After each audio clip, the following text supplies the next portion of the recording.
بسم اللہ الرحمن الرحیم۔ سوال یہ پوچھا گیا کہ کوئی شخص صحابہ کرام علیہم رضوان کا گستاخ ہو تو اس کی نماز جنازہ پڑھنا کیسا ہے؟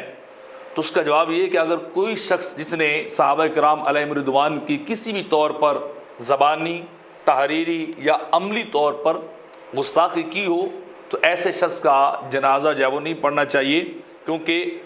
قرآن مجید کے اندر ہے وَإِنَّ أَيْمَانُهُم مِّن بَعْدِ عَهْدِهِمْ وَطَعَنُوا فِي دِينِكُمْ فَقَاتِلُوا أَئِمَّةَ الْكُفْرِ إِنَّهُمْ لَا أَيْمَانَ لَهُمْ لَعَلَّهُمْ يَنْتَهُونَ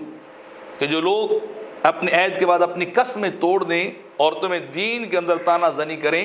تو تمہیں ان کے ائمہ سے لڑائی لڑنی چاہیے، اور ان کا کوئی ایمان نہیں شاید کہ اس بات سے رک جائیں، یعنی ان کے لیے ایمان بھی ثابت نہیں ہو سکتا اگر وہ ایمان لانے کے بعد ایسی حرکتیں کرتے ہیں، ایسی بات کرتے ہیں تو ان کا ایمان جو ہے وہ نہیں باقی رہتا۔ اس طرح اللہ نے فرمایا وَلَا تُصَلِّ عَلَىٰ أَحَدٍ مِّنْهُمْ مَاتَ أَبَدًا وَلَا تَقُمْ عَلَىٰ قَبْرٍ مِّنْهُمْ كَفَرُوا بِاللَّهِ وَرَسُولِهِ وَمَاتُوا وَهُمْ فَاسِقُونَ کہ یہ ان کے قبروں کے اوپر بھی کھڑا نہیں ہونا چاہیے، دعائے مغفرت بھی نہیں کرنی چاہیے، جنازہ بھی جو ہے وہ نہیں پڑھنا چاہیے۔ اگر کسی شخص کی بے ادبی کفر کی حد تک پہنچی ہو اور پھر بھی بندہ اس کا جنازہ پڑھے، وہ کسی بھی مسلک سے تعلق رکھنے والا ہو، جیسا کہ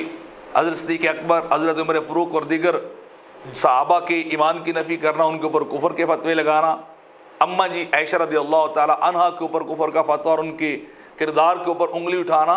اگر اس لیول کی گستاخیاں ہیں تو ان کے جنازے کو بالکل شامل ہونا جب وہ کفر ہوگا اور بندے کا نکاح بھی ٹوٹ جائے گا، پھر تجدید ایمان بھی ہوگی اور تجدید نکاح بھی ہوگی۔ تو لہٰذا گستاخ کسی بھی مسلک فرقے سے تعلق رکھنے والا ہو، وہ صحابہ کا گستاخ ہو، وہ اہل بیت کا گستاخ ہو یا اللہ کے رسول صلی اللہ علیہ وسلم کا گستاخ ہو، اس کا جنازہ نہیں پڑھنا چاہیے۔